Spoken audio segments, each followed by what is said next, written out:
For now, we want to toss things over to Click to Houston digital content producer Mariah Ballard, who is highlighting someone making great change for communities around the country, including ours, Mariah.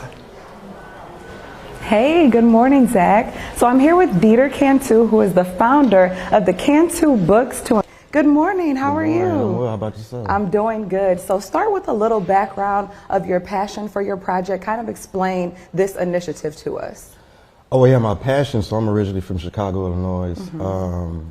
I've been in Houston for about 5 years, and so as a youth, I was harshly sentenced, and so I went to the Texas Youth Commission. First offense, I did 4 years incarcerated in TYC, while my 3 peers who were adults didn't have to serve any time at all. Wow. And so I received a 10-year sentence. I did 6 years on parole, 4 years incarcerated. And just being in those type of conditions made me want to do something about it. So. Awesome, awesome. So you've been recognized on several large stages. You've been in front of the Texas Senate. You've given a TED Talk, and you were named as the recipient of the 2022 Reebok Human Rights Awards. So speak on those partnerships and how they impact, getting your message out. Well, they definitely help kids amplify their stories, because a lot of times the youth that are there now that are housed in TJJD or any kind of juvenile detention center, they're going through the same things that I went through. And it takes a lot for somebody to advocate on their behalf when they're not around, right? And so these different partnerships and these corporations that are backing my initiatives, I greatly value them because, they're helping hundreds of kids with their situations. It's a lot of things that just are unfair and unjust going on right now. So. Yeah, and how exciting was it for you to be recognized on that Reebok stage to get that award? It was cool. It was overwhelming. Yeah.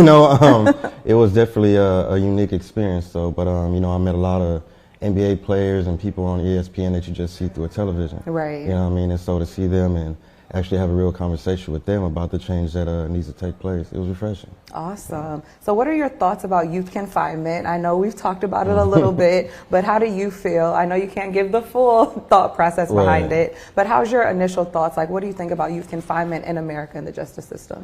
I mean, we're treating youth and young adults like, adults like grown men, and it's supposed to be an opportunity for rehabilitation. It's supposed to be a second chance, and there's not a lot of extracurricular activities in place. There's no therapy in place. There's no kind of, trades or workshops or opportunities to further your education. You just kind of sit there. And I was in solitary confinement for 5 months out of those 4 years.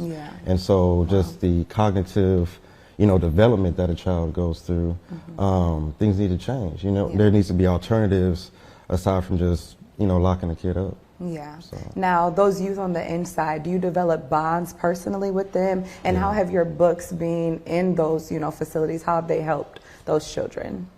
It helps them cope. You can see like a sense of pride within yourself once you read those books. I give African American literature, Latino studies, things that you can resonate with. And so I've definitely. We don't just kind of like the chaplain, right? You just come and speak, give you a feel-good moment and leave, right? We give the books, we mentor them, we have a pen pal program, and once they're released, we connect them to resources.